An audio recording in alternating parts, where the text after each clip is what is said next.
جس کے افضل الذکر ہونے میں کوئی شبہ ہی نہیں ہے. جب نہیں ہے تو پھر افضل الذکر کو ہم کیوں چھوڑیں؟ رمضان شریف کے جانے کے بعد بھی پڑھتے رہیں، اور اس کے جو پڑھنے کے بے شمار فضائل ہیں وہ سب ہمیں حاصل ہوں گے انشاءاللہ تعالی.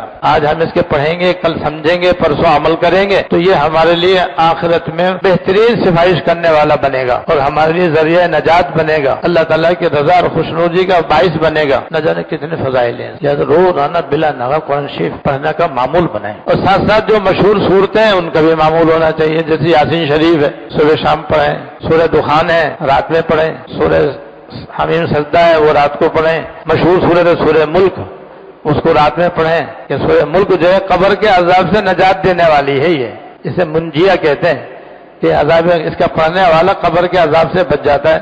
تو ہم سب چاہتے ہیں قبر کے اندر عذاب نہ ہو، تو یہ صورت معمول بنا لیں انشاءاللہ تعالی. اس کی برکت سے یہ فائدہ حاصل ہوگا. ہر نماز کے بعد آیت الکرسی چاروں قل پڑھ کر دم کرنے کا معمول بنائیں تو جادو سے، آسیب سے، نظر سے، ہر قسم کے حادثات سے، سانحات سے اور تمام مخلوقات کے شر سے حفاظت رہے گی. اور کیا چاہیے؟ کریں گے جبھی تو ہوگا نا. اب ہم کریں کچھ نہیں، ہائے ہائے کریں کہ جی نظر لگ گئی، جادو ہو گیا، آسیب چمٹ گیا، یہ مصیبت آ گئی، وہ پریشانی آ گئی.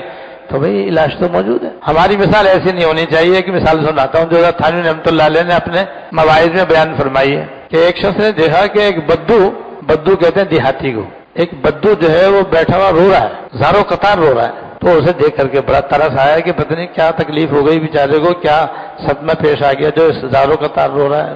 مجھے کیا ہو گیا؟ اس نے کہا یہ میرا کتا مر گیا.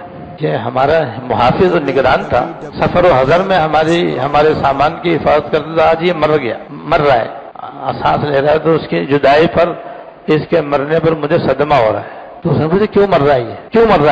کیا بھوک کی وجہ سے مر رہا ہے؟ اسے کھانے کو نہیں ملا تو بیچارہ بھوک کی شدت کی وجہ سے اور برداشت نہ کرنے کی وجہ سے مرنے والا ہے. تو جب کوئی آدمی سنتا ہے تو ضرورت دیکھتا ہے نا، تو ضرور اس نے دیکھا بھائی شاید کوئی کھانے کی چیز مجھے تاکہ یہ بیچارہ مرنے سے بچ جائے.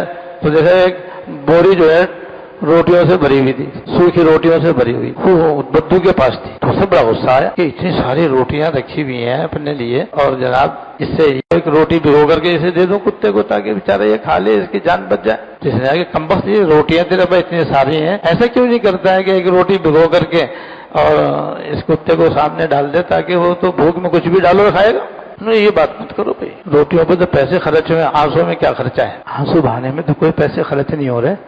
روٹی تو بھائی پیسوں سے آئی ہے، مہنگائی بہت ہے، اس لیے میں نے روٹی نہیں دی، آنسو بہا. تو ہمارا حال یہ ہے کہ ہائے ہائے تو کرتے ہیں مگر کرتے کچھ نہیں. تو عمل نہیں کریں گے تو کیسے ہوگا؟ یہاں تو عمل کی ضرورت ہے. لہٰذا قرآن شریف کی تلاوت کا وہی معمول بنائیں، جب جا کے فائدہ ہوگا. جادو آسیب سے بچنا چاہتے ہیں تو آیت الکرسی اور چاروں قل پڑھنے کا اور دم کرنے کا معمول بنائیں.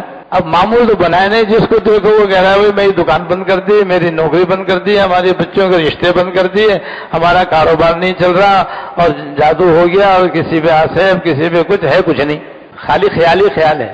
تو بھئی آیت الکرسی پڑھنے کا معمول ہوگا، چاروں قل پڑھنے کا معمول ہوگا.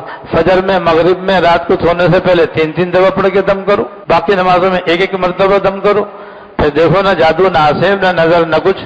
تو خالی اس رونے کا کوئی فائدہ نہیں جیسے وہ بدو رو رہا تھا اپنے کتے کے مرنے پر. کہ بھائی آنسو بہانے پہ تو کوئی خرچ نہیں ہوتا، ایسے ہمارے آیا کرنے پہ تو کوئی خرچ نہیں ہو رہا. بھائی اگر واقعتاً ہمیں تکلیف ہے اور ہم اپنی حفاظت چاہتے ہیں تو معمول بنائیں.